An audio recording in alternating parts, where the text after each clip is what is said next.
Okay, hi everybody. Good morning or afternoon, depending on where you're joining from. It's great to welcome you to today's webinar, COP30 Takeaways, What's Next for Corporate Climate Action? I'm Mark Siegel. I'm the founder of ESG Today, and I'll be guiding us through the session. We're joined today by STRIVE by STX's Sophie Cazenave and Carlos Garcia, and I'll give them a full introduction in a minute. Just quickly before we go on, a quick housekeeping note. We hope to have time for a little bit of Q&A on today's webinar. So if anyone does have any questions, feel free to write them in the comments section, and we'll get to as many of them as we can if there's time. Okay, so let me get right into it. Let's set the stage here. We're just coming off the end of the COP30 Climate Change Conference in Brazil, which our two panelists attended. And I read a lot of headlines. I wrote a few headlines. Most of them discussed the conference. Focused a lot on the shortcomings. There was a lot of talk about the lack of a commitment to head towards phasing out fossil fuels.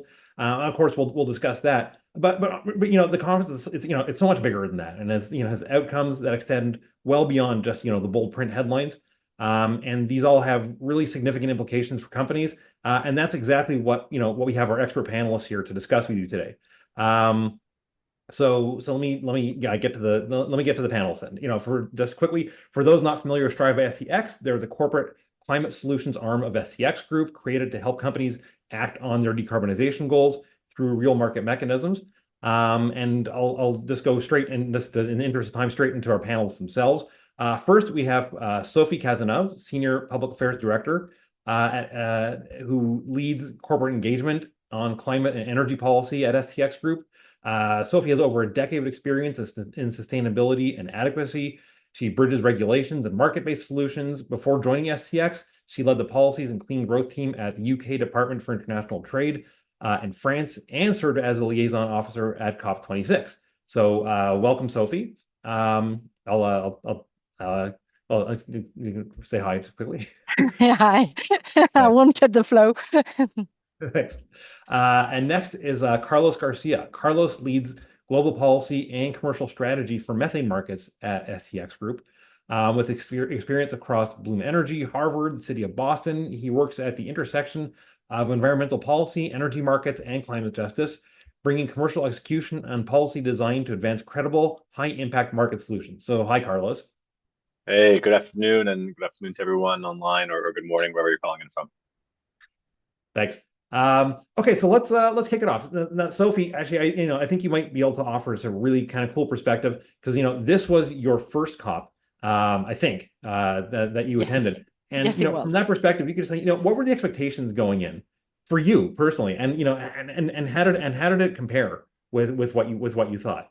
Yeah, sure. So indeed, that was my first experience of being at COP. And so I had high expectation, especially because this COP was marked to be, the 10th anniversary of the Paris Agreement. So like many, had many hopes, I think, on the, on progress on the roadmap towards transitioning away from fossil fuels. And, however, there was no mention of it in the final agreement. And even though the parties succeeded to sign a joint declaration in the end, so they avoided formal failure. That has generated major frustration, including myself. Um, One thing to note was the reorganization of the major players on the climate scene, and that was due to the absence of the US at this COP. And so that kind of opened almost like an expectation, or at least an opportunity for China to take a leading role. And indeed, China played a much more visible role than in the past. They had a very large delegation. They had a prominent pavilion where they were displaying all their new clean energy technology. They were playing the soft power to the max with their little panda headbands, and they had really active diplomats that really helped, for example, in the agenda setting. Uh, but in the end, China really didn't want to present itself as the new global climate leader. On the other side, you have Colombia, and Colombia emerged as one of the most prominent, most vocal fossil fuel phase out champions at COP. And they were even using their status as coal, gas, and oil producers to really put extra weight to the call to transition away from fossil fuel. So that was interesting. That's so interesting. So from from your vantage point, just to dive a little deeper, what really stood out about how the agenda was framed around delivery, rather than new pledges. And I know we've discussed that a little bit before the conference, in terms of the implementation words sort of Implementation COP. Yeah, that came was. across a lot. So I'd really love to hear your thoughts on that. Yeah, so actually, interestingly, the what stood out for me was how the presidency really framed and they used what they call the COP30's action agenda to really advance concretely on concrete measures. So usually, action agendas are driven by the high-level champions, and they engage actors who do not participate into the negotiation, but they have to. They are essential for putting it together and implementing in practice. However, usually in previous COPs, the roles of the high level champion was kind of on the side of the negotiation. And this time, the COP presidency, the Brazilian presidency, decided to work with the high level champions, their own and the one from the previous COP, to really deliver a unified agenda. And so they developed a framework that was capable of mobilizing actors to accelerate the implementation of all the previous agreement that has been negotiated. So all based on the result of the first global stock take. So they actually looked at everything that was already agreed. They put that in 6 major thematic pillars, and then they ended up with a list under those pillars with a list of 30 objectives and that they want to advance. And these are like really concrete. So some of the objectives they are looking at are like tripling renewables, doubling energy efficiency, um, climate integrated public procurement, which obviously is very important, harmonization of carbon market, carbon accounting standards. So, this is there were some very concrete discussions on all these topics that had been negotiated before. And in the end, also, the COP30 ended with this kind of global motirão discussion. And I apologize for any, Portuguese or Brazilian person in the room with my pronunciation. Um, but basically, this motirão is a kind of political umbrella text that really shift the process from, just designing a rule to really focusing on implementation. And it's a collective effort with a particular push on finance, on adaptation, and on just transition. And the decision, I think, really widely acknowledged that the Paris Agreement is working, but it needs to do more and to do it faster. So it's kind of a signal for now moving into action. Well, interesting. Thank you. So let me just turn to Carlos a bit so we get get everyone a chance. So Carlos, you have a bit of a different perspective. I mean, you attended multiple COPs. So I'm really interested to hear your perspective there. So just what would you say were the main pillars of anticipated focus for COP30? From your perspective, and how would you describe the years of work that led to this COP? And I think it's something interesting that also we discussed is around the NDC update cycle, which I think we discussed that. I know you have some interesting perspective on. Yeah. Thanks, Mark, and also special thanks to ESG Today for having us, and thanks to everyone who's logged on and listening. I hope Sophie and I can provide some useful insights for you and your work through our experiences and insights, and look forward to engaging with you all after this. And you're definitely right. This is definitely a very unique COP for me. I think Sophie as well.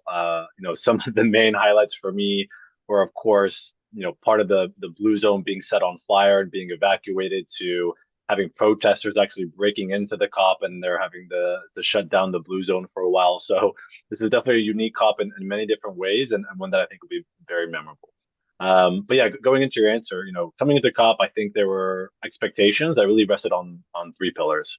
The first pillar of COP30 was, as you mentioned, the NDC, Nationally Determined Contribution Update Cycle. And this COP was the culmination of years of pressure on governments to translate headline ambition into updated national plans. And I'll go into that a little bit later, I think. The second pillar was fossil fuels. Countries came in divided. More than 80 were pushing for explicit phase out language.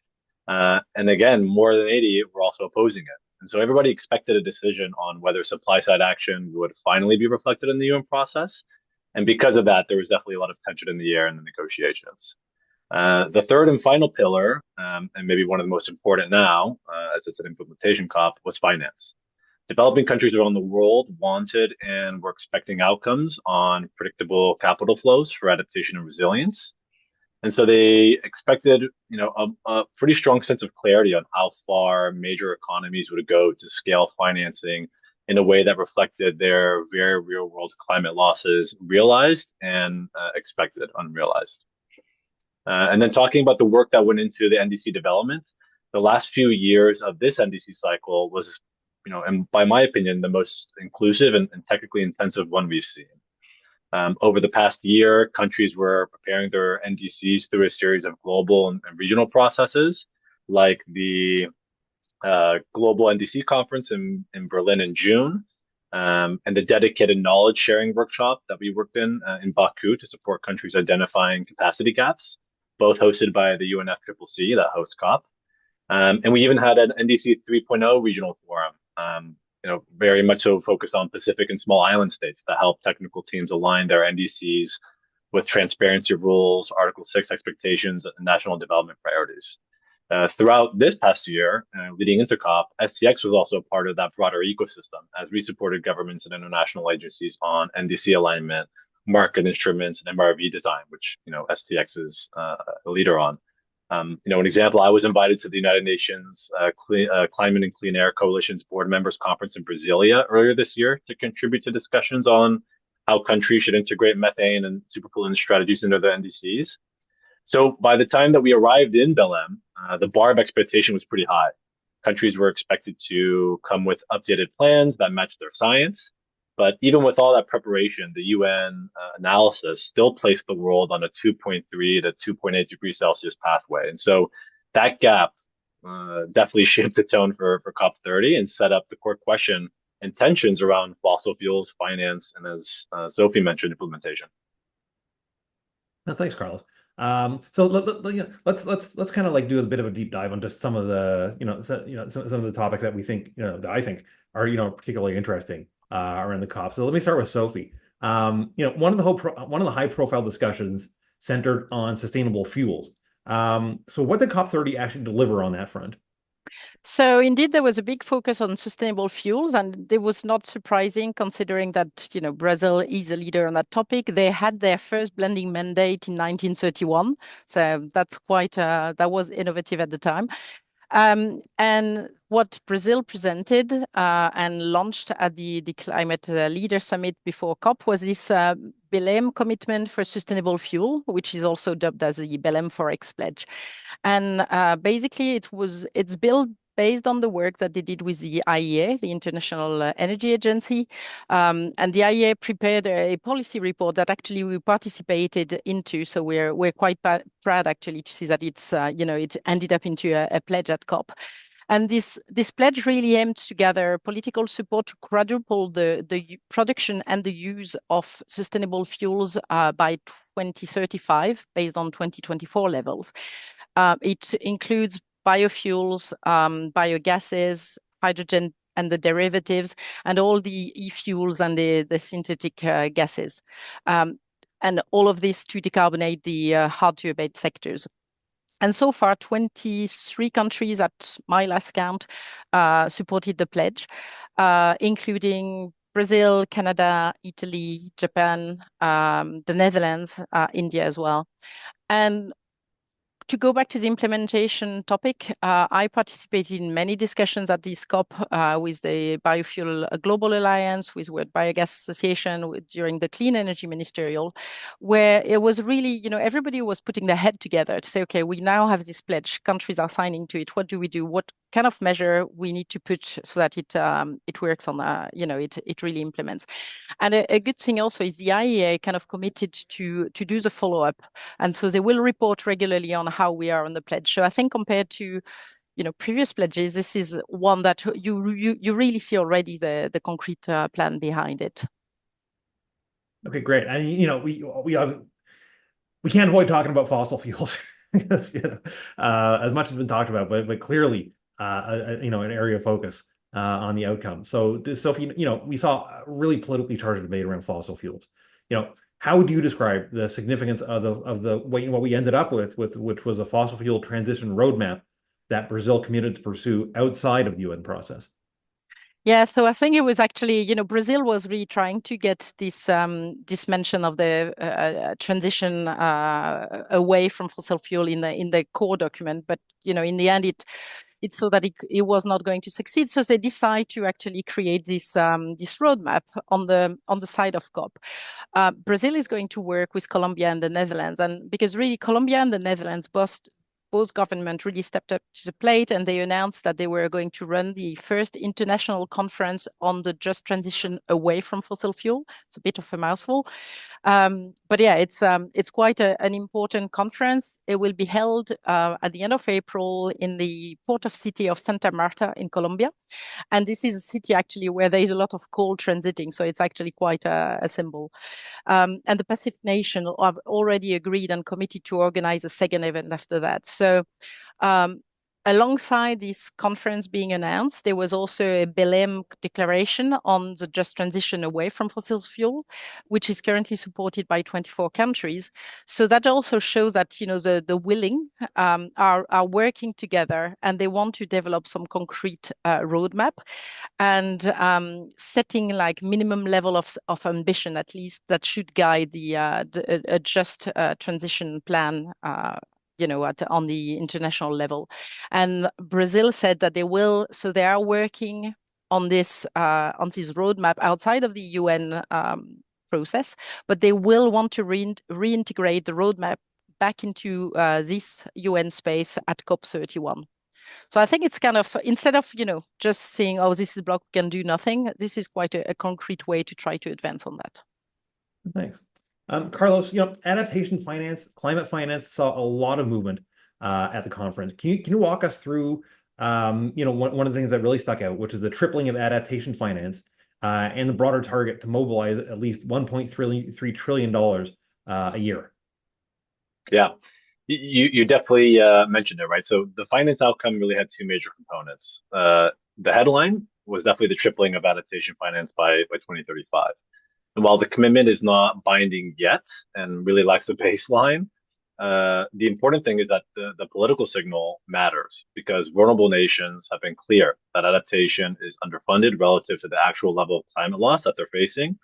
I think now they've made it a key point in their negotiations for about 3 years now. The broader agreement was to call annual mobilization of at least $1.3 trillion for climate action in developing countries by 2035.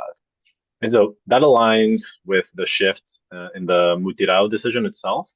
And the system is, I think, really moving towards increased capital flow and implementation instead of negotiation heavy cycles.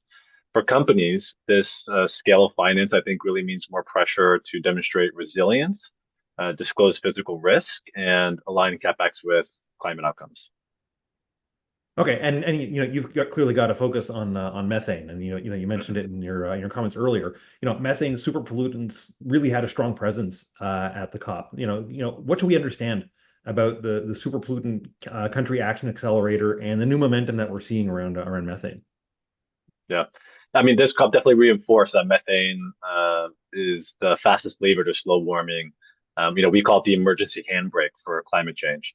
And the accelerator launched by Brazil and the UK is one of the clearest implementation tools that come out of COP30. The accelerator is focused on methane, black carbon, hydrofluorocarbons, or HFCs for short, and ozo precursors, which altogether drive nearly half of current warming and cause pretty major health and food insecurity impacts on a local level. And so each participating country from the agreement receives a 3-year support package of $4 to $5 million, I believe. And that includes an embedded government team to build out capacity and integrate super pollutant action into national planning. There's also several technical projects to support sector roadmaps and policy reforms. And the first cohort of countries is pretty big. If I can remember them all, it's Brazil, Cambodia, Kazakhstan, Indonesia, Mexico, Nigeria, and South Africa.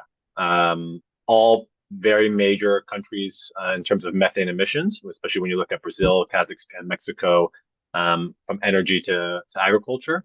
So it's a pretty big deal. with a goal to expand to even more, I believe 30 countries by 2030.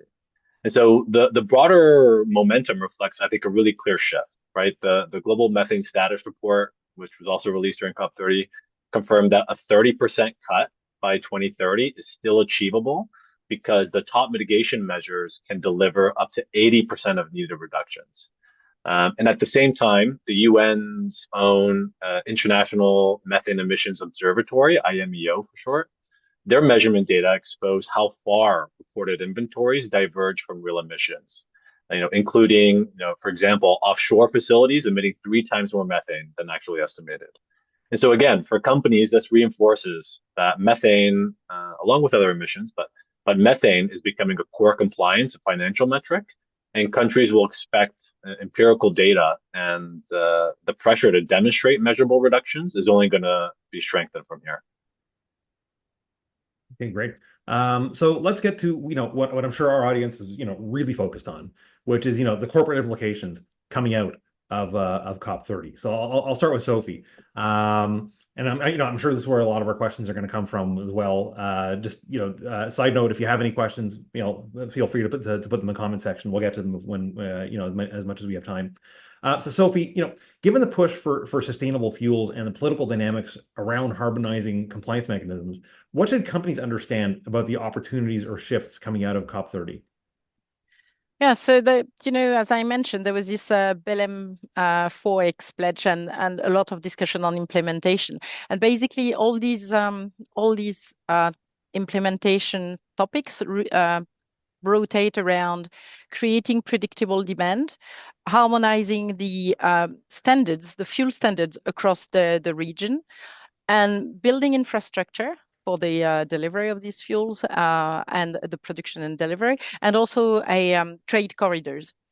For example, it also include a SAF roadmap in Latin America, SAF as in sustainable aviation fuel. Mhm. So I think companies, especially companies in aviation, in shipping, in heavy transport, heavy industry, they should anticipate a stronger signals for using sustainable fuel. And it could be depending on on the jurisdiction, it could be in the form of compliance, for example, blending mandates, which create a level playing field, or it could be more towards like incentive to use the sustainable fuel. So companies should position or may want to look at positioning themselves by securing early access to some of these certified sustainable fuel, investing in supply. There was also discussion about less fragmented carbon pricing and reporting landscape. For example, there was some discussion about the alignment of the ISO and greenhouse gas protocol standards.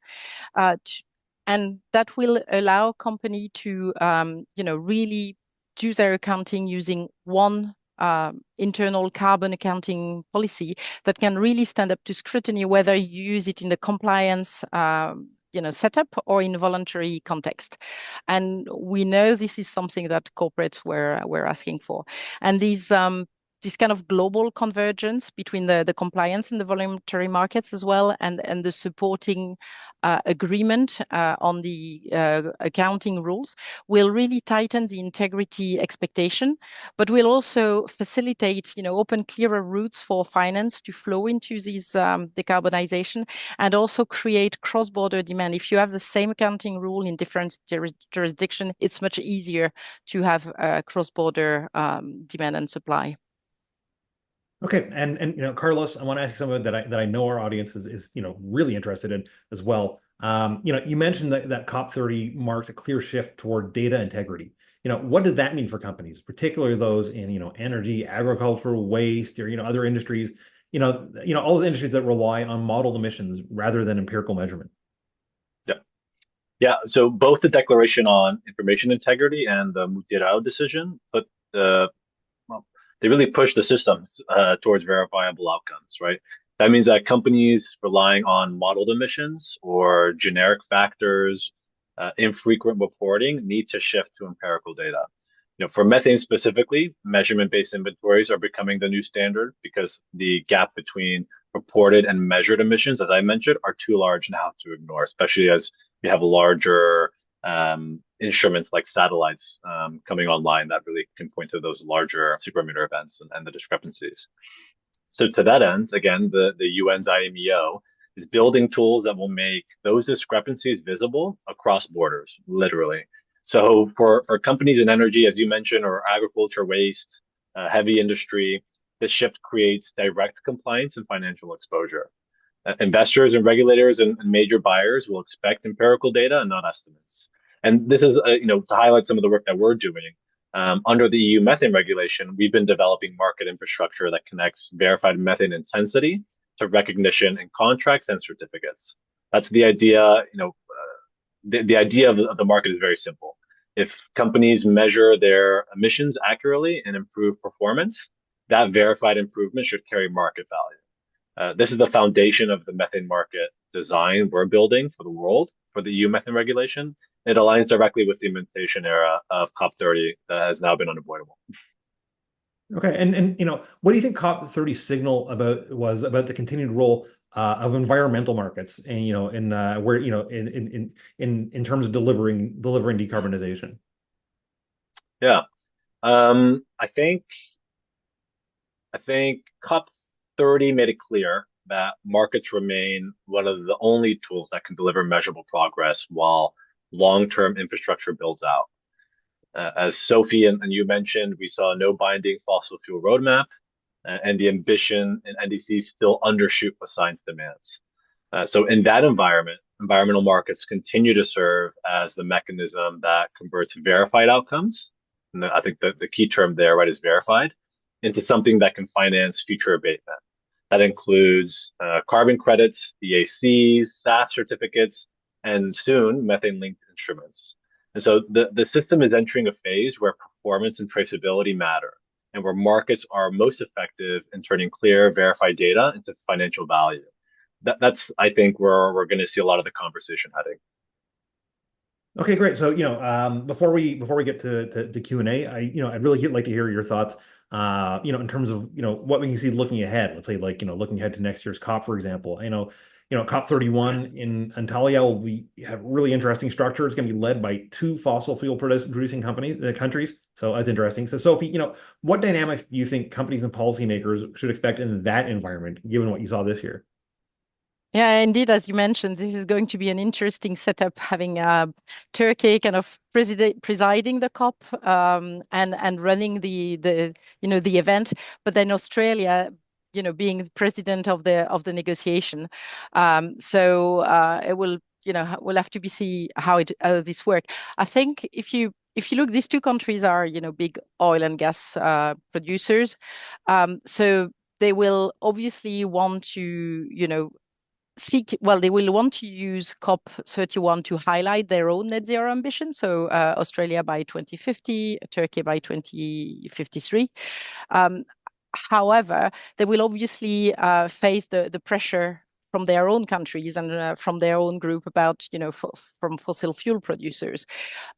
So I think they will want to use probably lighter on the language around fossil fuel. On the other hand, you will have all the people who have been working on this coalition to transition away from fossil fuel wanted to reintegrate that into the formal process. So that's probably going to give rise to interesting battle on the language, specifically around fossil fuel. And I think it will also, because there will be the build-up from the multi-round, multi-round need to continue into COP31. And so I think this will really move to more concrete signal, concrete sector deals, concrete financial pledges, cooperative approach. So hopefully, apart from the fossil fuel language issues, there may be some more concrete steps coming out of COP31. Okay, and you, Carlos, I mean, you have experience across, I think, six COPs, is that right? How has pressure on governments changed as the system moves into the implementation era that we were discussing? What do you think that evolution requires from companies? And now, especially, in terms of, proving their progress with data, as you were mentioning before. Yeah. From Glasgow onward, the tone of COP has shifted, and not only because of UN processes, right? Global economic shocks, political volatility, changing public sentiment around climate ambition. And I think a really big one is the skepticism around the efficiency and efficacy of the UN process have really reshaped expectations. So at COP26 in Glasgow, big pledges still carried weight. COP27 and 28, the global stock take made the gap between commitments and real emissions impossible to ignore. And I think a more skeptical political and economic environment meant governments had far less room for symbolic progress. So COP30 in Berlin made that pressure impossible to miss. Governments were judged not on what they promised, but more on what they could show in terms of declining emissions, credible methane strategies, and real finance reaching vulnerable communities. The Mutirao decision and the Declaration on Information Integrity formalized that shift, right? The system has moved from what did you pledge to what did you deliver and how did you verify it? So that evolution lands directly on companies, fortunately or unfortunately. When governments are under pressure to prove outcomes, they rely on the data they can defend. That drives stricter MRV, methane measurement rather than model inventories, supply chain transparency that goes beyond narrative transition plans, right? Things like that. So those plans might have been acceptable 5 years ago. It looks like they're not now. The implementation era, as we keep mentioning, raises the bar. Companies will need empirical data, audit-ready methane inventories, verifiable intensity metrics that can withstand scrutiny, and firms that can demonstrate measurable performance will stay ahead of regulation. They'll stay ahead of financing expectations and market access. So because governments are now depending on credible corporate data to prove their own progress, companies need to be ready, or at least understand what's going to be expected of them and what their opportunities and options are. Okay, that's amazing. Thanks for condensing that. So much. I mean, it's amazing you could stick that all in a half hour, and we're already a little bit over time, but we have had some questions come in. So if you're okay with extending it a little bit for a few minutes, I'd like to get to those if that's all right. So we had a question. I'll let Carlos field this one. Any significant outcome specifically on nature finance? Yes. So we saw a pretty meaningful moment. It is called the Tropical Forest Forever Facility, I believe, TFFF, TFFF. They reached about $5.5 billion dollars with guaranteed share flowing directly to indigenous and frontline communities. I believe it's like one of the longest, strongest, and longest commitments we've seen linking forest protection to climate finance. And we also saw many countries expanding their nature and land use components in their updated NDCs, which is a pretty strong signal that forests and ecosystems are now treated as core mitigation and resilience tools rather than side initiatives. So, while COP30 again did not create a new global mechanism, I think it definitely strengthened financial pathways that already matter. Yeah. Okay. So Sophie, I'll give this one to you. If I mean, either you can chime in. Any key takeaways for the chemical industry that to be aware of? So I think for the chemical industry, everything related to sustainable fuel, because they also use these sustainable fuels as feedstock, and so that's obviously going to be every incentive to use this feedstock could be something that the chemical industry can benefit of. It also means that it may create stronger demand at some point. So there could be, sometimes difficult equilibrium to find between the supply and balance. So again, that could be a signal to, lock in early some of the volume when you can. So that's definitely something that we're going to look at because we are selling and procuring sustainable fuel. So that's definitely something we're going to have a keen eye on. So I would say that's probably the main bit.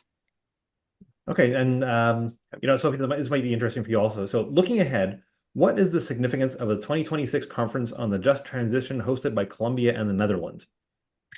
So yeah, as I said, I think this is very significant. So I mean, first, it was interesting to have this coalition of the willing. So people who said, we can't have these big UN negotiation just being blocked because a few people don't want to move. So I think this is kind of an interesting angle towards the well, changing a bit the process for working on climate, and there was a lot of discussion about like should we reform COPs. Um, I think it was an interesting move from the Brazilian presidency. It was a much more activist role. So where basically they use their mandate, they have the COP. So, there is this big moment in Belém, but they actually have the COP for a full year. So they use their kind of role to convene governments, social, civil society workers, international organization to start preparing concrete plans and move rather than trying to just focus on any kind of weak consensus that they could have achieved. Obviously, one of the weakness is that every decision is going to be done outside of the formal UNFCCC process. So it will obviously not have equivalent political weight or legal weight even. It's not going to be binding. So obviously we'll have to be, to be really operational at some point, it will have to be put back into the UN process, or unless there is a reform at that point, and that could be an interesting discussion for the future. Thanks. Okay, Carlos, I think this one's right up your alley. Methane is becoming a core compliance metric. How should companies in energy, agriculture, waste, or industry prepare for that shift? Yeah, right up my alley. I think companies should treat methane as a financial exposure, right? Methane is becoming a compliance metric. So as methane becomes also right a compliance metric, the cost of capital, access to markets, and contract terms will increasingly hinge on empirical emission performance. So the first step is moving from, as I said, modeled inventories to measurement-based data. Without that, firms cannot price risk, cannot secure financing, or meet emerging disclosure requirements. Next, I think companies will need to quantify their abatement curve. Most methane reductions are low cost, but investors will ask for clear marginal abatement data and timelines. This is already shaping credit decisions in energy and agriculture worldwide, but pretty big focus on Northern Africa, the US, parts of the EU. So that's already a reality. And I think finally, firms need verification systems that lenders and counterparties trust, right? Under the EU methane regulation and similar policies, empirical methane intensity will influence cross-border eligibility. So long-term offtake agreements and even commodity differentiation. We call it differentiated gas markets for LNG and natural gas. So companies that can produce verifiable data will face lower compliance costs, but at the same time will have better access to capital and put their company and their product at an advantage. Okay, thanks. So we're pushing pretty close to the end to the end of our a lot of time here. But if you guys have time for one more, that'd be great. There's a whole bunch of questions that we didn't get to. We can also answer them all like offline afterwards. But if you guys have time for one more, that Sure. okay? We're still Sure. okay. Yeah. Okay. I think Sophie might want to field this one. So you also track closely the new forum on trade and climate. What should companies anticipate as climate policy and trade policy increasingly interact? Yeah, so that was interesting actually. So suddenly, this trade discussion appeared. Can't remember which day it was, but yeah, suddenly the big topic on the COP corridors was CBAM, and there was this heavy focus on what was called the unilateral measures, and it was really a movement led by some countries like India, China. Turkey, South Africa as well. They were really, explaining how well they were warning that these CBAM, I mean, they never mentioned the CBAM, but it was clearly the target. And it was really acting as a trade barriers for them. And also it was basically shifting decarbonization and, to the less, weaker economies. So that became a big topic. And actually, just at the start of COP, President Lula had launched this what they call the Integrated Forum on Climate Change and Trade, so the IFCCT. They also so they are going to look at this interaction and how you're supposed to put some measures that protect the climate, but in a way that remains fair and not, a burden to some countries. They the multi-RAO also created a dialogue under the UNFCCC subsidiary bodies on climate-related unilateral trade measures, and they are supposed to do a report on that in 2028. I think overall companies can expect more carbon link trade measures. So this is the way to go. So there will be definitely more CBAM or carbon pricing appearing.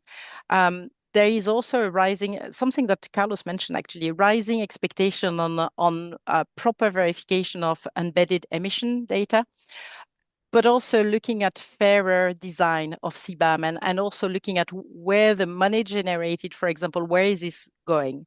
So I think for companies, it's really, strengthen your measurement of product level emissions, strengthen the traceability, and try to make sure you align with the requirement of for example, a carbon measure, CBAM in the UK and the EU. And even if you don't produce there are ways where there could be, equivalence. So if you can prove equivalence between your importing countries, how carbon is treated in your importing countries and the EU or CBAM, you can benefit for these mutual recognition. So, you definitely have to measure, and you definitely also have to work with your government to create this kind of equivalent mechanism in importing in the countries producing.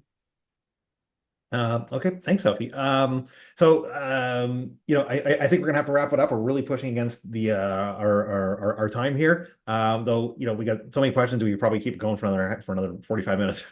Oh yeah. Hopefully we can get to those offline. So as I said, that brings us to the end of today's session.